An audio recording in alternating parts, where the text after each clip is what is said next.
Hello दोस्तों, अब Hindi classes में आपका एक बार फिर से स्वागत है। जैसा कि आप लोगों को पता है, हमारा जो टॉपिक था हिंदी इतिहास लेखन परंपरा, जिसके अंतर्गत प्रथम कवि गारसा दत्तासी, द्वितीय शिव सिंह सेंगर जी और जॉर्ज ग्रियर्सन के बारे में हम पढ़ चुके हैं। शेष जो कवि हैं उनके बारे में आज हम चर्चा करेंगे। और यदि हमारा वीडियो आप लोगों को अच्छा लग रहा हो तो प्लीज़ लाइक, सब्सक्राइब, शेयर ज़रूर कीजिए। और आपको ऐसा लगता है कि हमारा वीडियो अच्छा है, मैटर अच्छा है, तो ऐसे लोगों तक ज़रूर पहुंचाइए जिनको इसकी आवश्यकता है।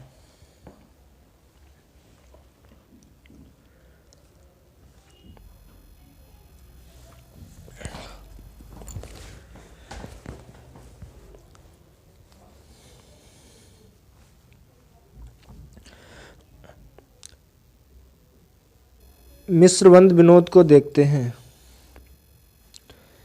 मिश्रबंध विनोद द्वारा रचित जो ग्रंथ है उसका नाम है मिश्रबंध विनोद।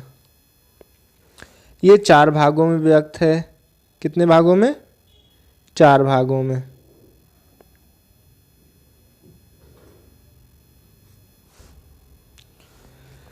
जिसके प्रथम 3 भाग 1913 में प्रकाशित हुए तथा चतुर्थ भाग 1934 में इसका प्रकाशन हुआ। अगर आपसे कहें मिश्रबंध विनोद ने कितने कवियों को अपने ग्रंथ में शामिल किया तो आप कहेंगे 5000। कितने? लगभग 5000 कवियों को मिश्रबंध नामक ग्रंथ उसमें शामिल किया है तथा 8 से अधिक कालखंडों में इन्होंने विभाजित किया है। ये तो महत्वपूर्ण बिंदु हो गए। अगर आपसे ये बोला जाए कि मिश्रबंध विनोद नामक ग्रंथ के लेखक कौन हैं, तो आपका जवाब होगा मिश्रबंधुओं ने।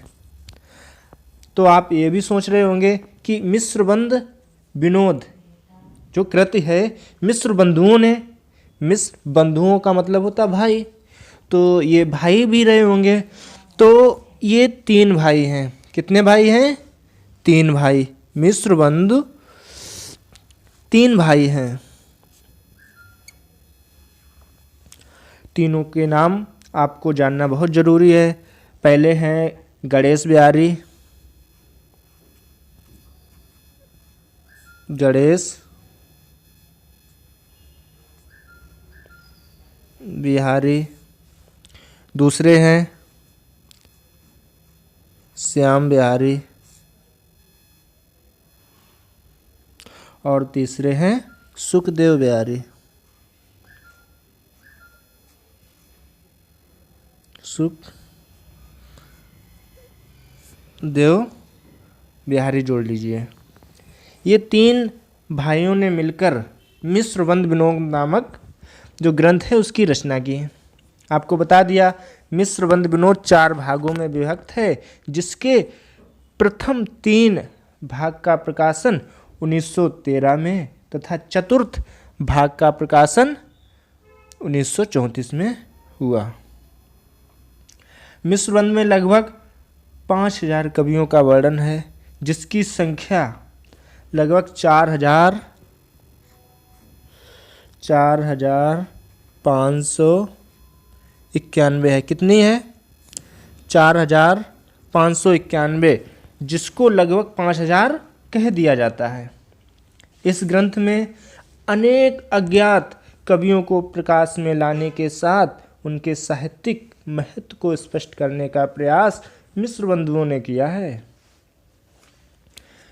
मिश्रबंधुओं ने कवियों के सापेक्ष महत्व निर्धारित करने के लिए उनकी 4 श्रेणियाँ बनाई हैं। कितनी श्रेणियाँ बनाई हैं?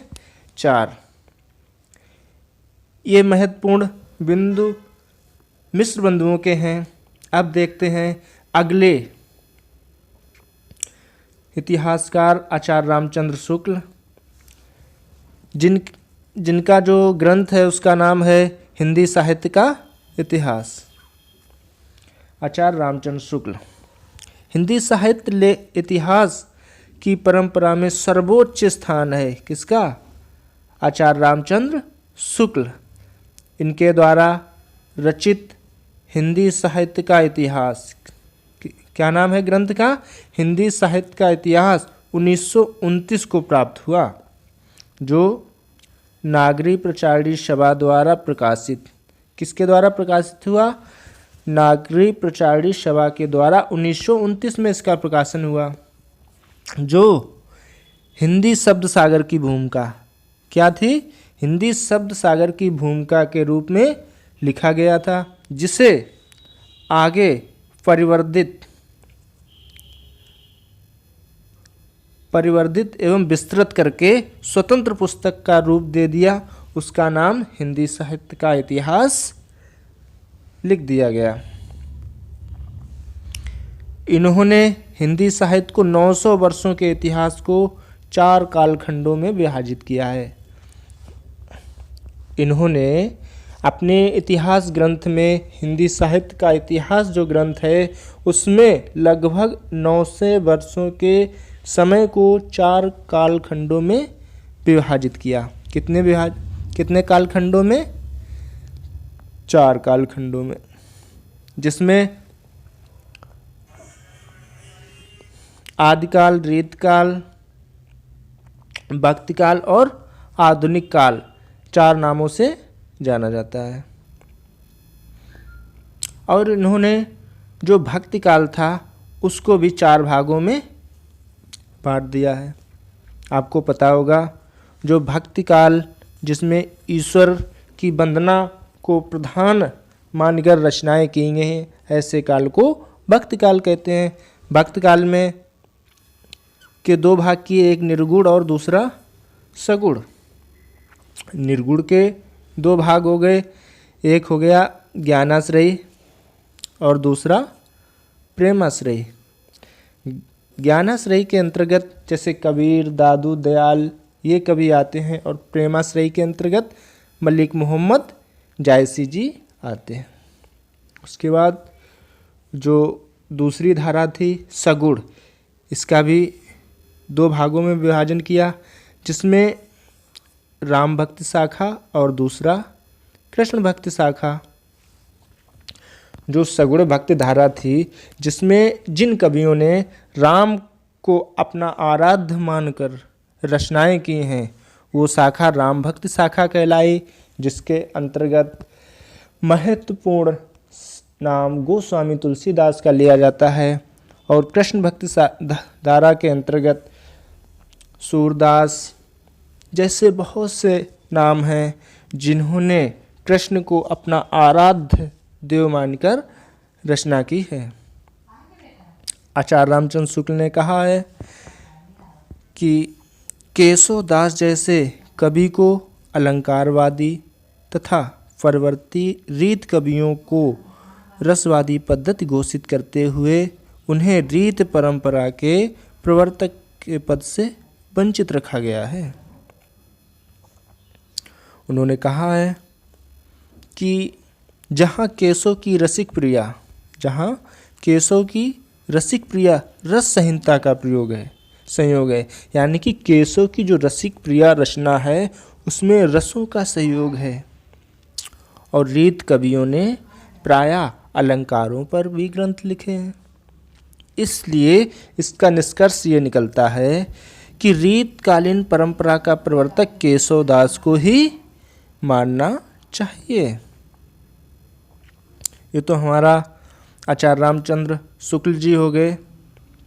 और इनसे संबंधित जो महत्वपूर्ण प्रश्न हैं वो ये है कि हिंदी साहित्य इतिहास लेखन की परंपरा में आचार्य शुक्ल द्वारा लिखित ग्रंथ कौन सा है? अगर आपसे कहें आचार्य शुक्ल द्वारा रचित ग्रंथ कौन सा है, तो आप कहेंगे हिंदी साहित्य का इतिहास। कैसा? हिंदी साहित्य का इतिहास। ये आचार्य रामचंद्र शुक्ल ने लिखा है। इस इतिहास को नागरी प्रचारणी सभा द्वारा हिंदी शब्द सागर की भूमिका के रूप में हिंदी साहित्य का इतिहास नाम से सन 1929 को प्रकाशित हुआ। कब? इसका प्रकाशन किसने किया? तो आप कहेंगे नागरी प्रचारणी सभा के द्वारा प्रकाशित हुआ। भूमिका कौन सी थी? हिंदी शब्द सागर। इन पॉइंटों को आप लिख जरूर लेना। हिंदी शब्द सागर की भूमिका के रूप में, और इसका नाम परिवर्तित करके क्या रख दिया गया? हिंदी साहित्य का इतिहास, जिसका प्रकाशन 1929 ईस्वी को हुआ। बहुत महत्वपूर्ण पॉइंट है, इनको लिख जरूर लेना।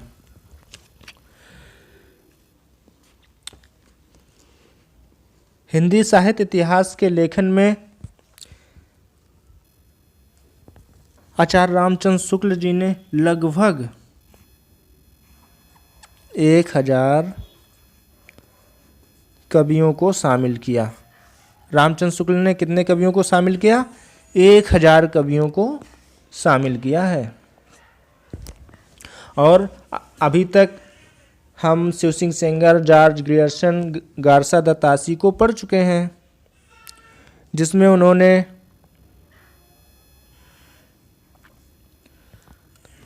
जो उनके द्वारा रचित ग्रंथ हैं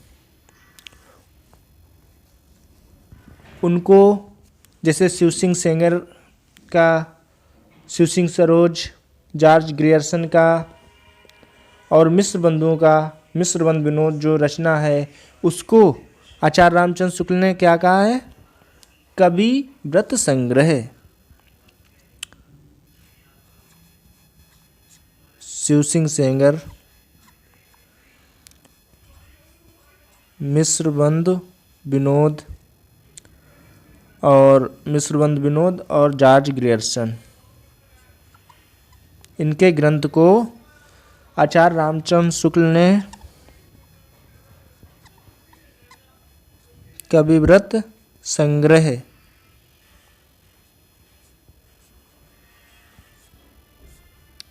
की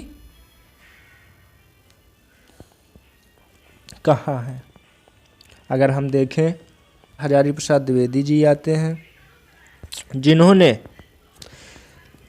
हजारी प्रसाद द्विवेदी जी ने हिंदी में इतिहास लेखन में भी अपना योगदान दिया है। हजारी प्रसाद द्विवेदी ने इतिहास लेखन में, उनका इतिहास जो है, इतिहास ग्रंथ है हिंदी साहित्य की भूमिका।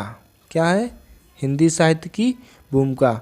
हिंदी साहित्य उद्भव और विकास, हिंदी साहित्य का आदिकाल। ये किनके ग्रंथ हैं? आचार्य हजारी प्रसाद द्विवेदी जी के।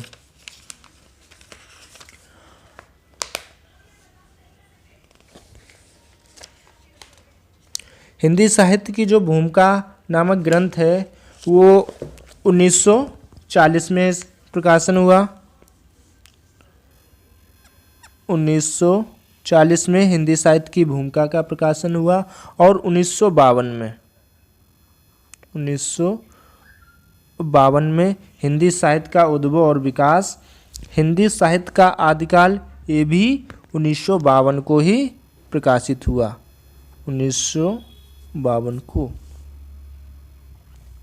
आचार्य हजारी प्रसाद द्विवेदी ने अपने इतिहास में परंपरा निरंतरता का अनुशीलन करते हुए एक व्यापक इतिहास की भूमिका तैयार की।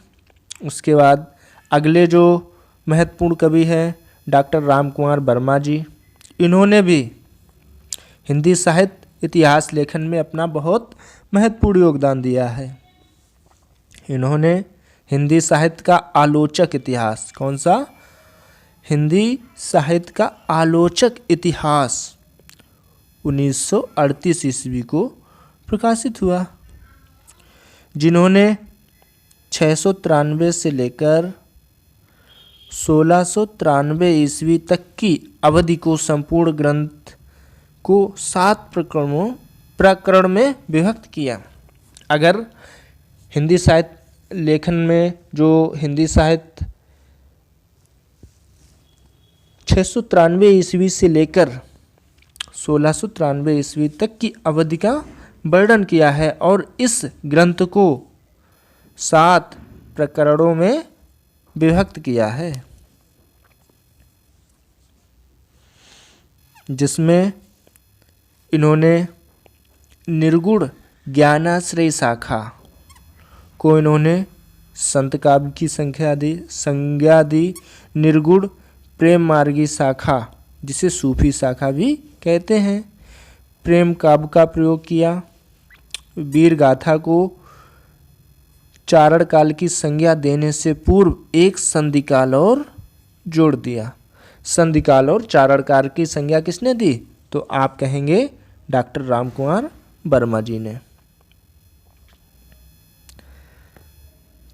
डॉक्टर रामकुमार वर्मा स्वयंभू को,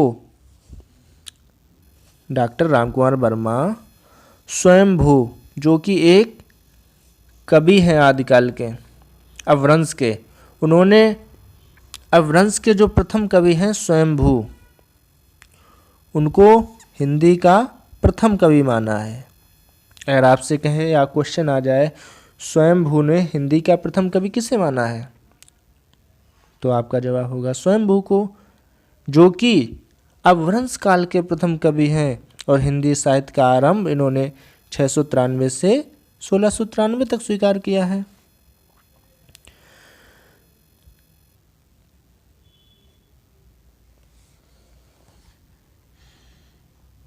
नागरी प्रचारणी सभा से हिंदी साहित्य का बृहद इतिहास का प्रकाशन 16 खंडों में किया गया।